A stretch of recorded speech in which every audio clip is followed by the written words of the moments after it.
If you've been around for a while, you probably know I love Mega Man X. The movement, the combat, the visuals, the music, everything. Perfect game, 10 out of 10. So you can imagine my enthusiasm when earlier this year I got an email from a little studio known as Team 7 Star to review their up-and-coming indie game. Said indie game being heavily inspired by Sonic Advance and the ZX games. Now they told me I can be as honest as I want with this video, so I fully intend to be. What I expected going into this game was a really fun momentum-based platformer with Mega Man X style platforming and parkour. What I instead got was a really fun momentum-based platformer with Mega Man X style platforming and parkour, as well as a bizarrely good story. Upon starting the game, you're immediately presented with two choices, playing as Axel or playing as Hazel. These aren't just two different playable characters, both of them get their own movesets, exclusive levels, storylines, bosses, the works. I think the thing this is most comparable to is Shovel of Hope and Plague of Shadows from Shovel Knight Treasure Trove. I'll be starting with Axel since his description was more appealing to me, and he's by and large the main character. Axel kind of plays like Sonic does in the advanced games.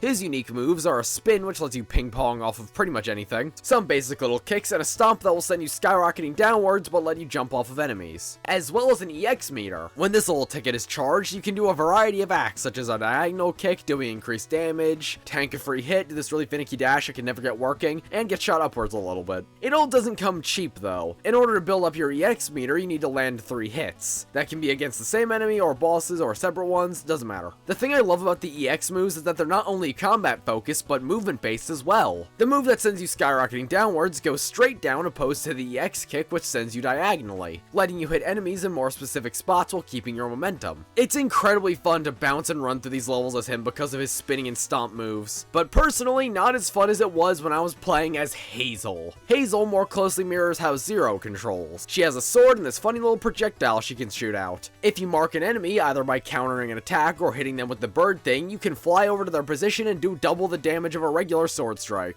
as well as crossing any gap instantly. I loved playing as Axel, but holy shit did the Ghost Crescent on Hazel just win me over with this. The ability to jump into a pit but at the last second mark an enemy so you can quickly dash over to the other side and live is insanely satisfying. Combined with being able to slice in multiple directions, fighting bosses and getting into the groove of flying over to them with the Ghost Crescent, slicing downwards to pogo on top of them and then firing a projectile again to repeat the process, effectively turning this rabbit into an Apache wielding a sword, it was insanely addictive once I got the hang of it, especially when we factor in the karma mechanic. Please ignore how red this name sounds. A little thing I have failed to mention up until this point is the combo system. All it does for Axel is just get you a little bit of health back, but it's crucial for Hazel's moveset. She has this thing called the karma meter, which will fill up depending on how much of a combo you just had. So if you landed 10 hits, the combo meter would go up by about 1/5 of the way. When this is starting to fill up, doing the Ghost Crescent will deal increased damage. But if your meter surpasses how much health you have, she'll enter a pseudo rage form where you can do 4 times the damage, but getting hit will pretty much deplete your entire health bar to 1 hit. Probably really cool if you're better at the game than I am, because I just kept dying really hard when I tried this. Both of these little goobers both control and play stupidly well.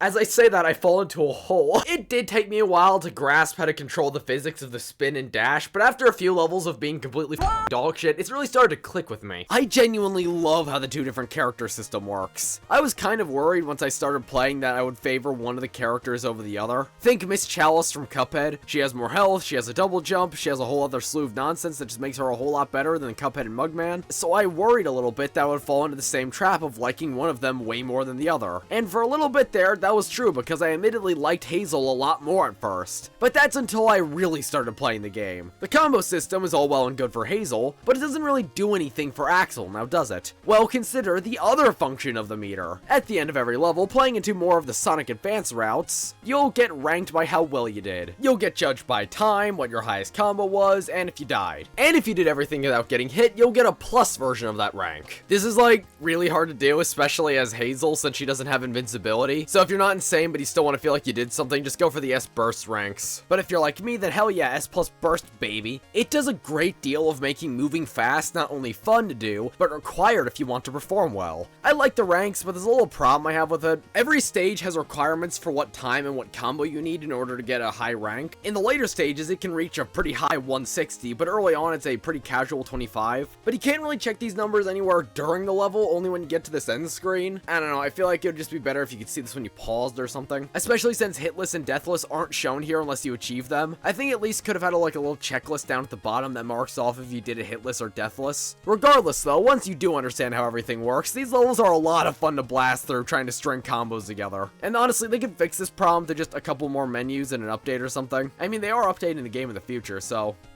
they should do that. I think it's also just a compliment to the level design because everything feels so perfect for how you want to try to move through them. Some of them at first feel a little weirdly put together, but then you start experimenting with going fast and using EX moves or chaining ghost crescents. I feel like replaying the stages really gives you that aha moment you wouldn't get from playing it casually a first time around. There was this part during the first level as Axel when I was going for an S rank where there's a set of stairs that felt damn near impossible to get up while keeping a combo going. But then I tried skipping one or two of them with an EX jump and that worked, letting me maintain the combo through pretty much the entire level. Or this intro segment during the second level as Hazel. There's this string of enemies that kind of just feels like they were put there haphazardly with not a lot of thought into it. But then as I was going for the S rank, I realized I could use the momentum from the ghost crescent off the first enemy and chain downward slashes off of every continuous one. Nothing ever felt like it was just put there for no reason. Everything feels incredibly purposeful and I love that. It's not overly strict at these ranks either. They feel very heavily inspired by how old Sonic stages worked, having a top, middle, and bottom segments, and a lot of time you'll need to pull off a perfect string of enemy jumping in order to get up to these higher areas. And if you miss one of those jumps in that sequence, you're probably going to go back down. But sometimes they'll be generous and have a robot that has a little wheel at the bottom rolling down to give you a second chance to jump on. These ranks are hard as shit later on, trust me, but they never felt unfair. I always knew exactly what I did wrong when I would have to restart. There's never just an enemy that comes at you from off screen. None of the platforming ever felt impossible. It's just so much fun to play for these higher ranks. I was initially just going to get the S pluses in the first level as both characters and call it a day for me getting footage, but after I did both of those, I kind of just kept going. Genuinely, the movement and level designs are so well put together, I kind of just kept wanting to see if I could improve more. On the topic of these level designs though, there's the enemies and they're just fine. None of them were particularly interesting, and most of them were just references to other games this was inspired by, like Mega Man X and Sonic. Giant turtles that shoot fire, a guy who wields a shield you needed to destroy, and the little wheel robots I already mentioned, which are just dead-ass moto bugs from Sonic. But I kind of don't really ever think about the enemies themselves. Honestly, they all just kind of feel like platforms that can hurt you when you really start getting a hang of Code Bunny. Especially with Hazel and the marking mechanic, because you can just blaze through these levels when you get good enough. On the topic of levels though, I do wish there were one or two more of them. There are 5 levels they share between both characters, as well as one exclusive level each, totaling up to 9 if you're playing through both campaigns. Don't get me wrong though, there's plenty of variety between both of them. The first level, which is unapologetically just the first level for Mega Man X, this beautiful looking Japanese one with the wind that pushes you in different directions, kind of remind me of Propeller Knight stage if nothing else. This underpass that's exclusive to Axel where you get grind rails. All of them are incredibly fun and unique to plow through. I kind of just wish there was a bit more of it, you know? My playtime for both of these campaigns casually was 3 hours, and considering the game is $10, I think it's pretty well worth it, especially if we factor in all of the other shit this game does. After the credits roll, you unlock a speedrun mode where you get to go through everything as fast as possible. There's obviously the ranks, and with arcade mode you can choose to redo any of the levels. Yeah, safe to say I took advantage of that. One thing that confuses the hell out of me though, why do you get ranked for the bosses? None of them show how well you did from this arcade screen. I just kinda don't get this one.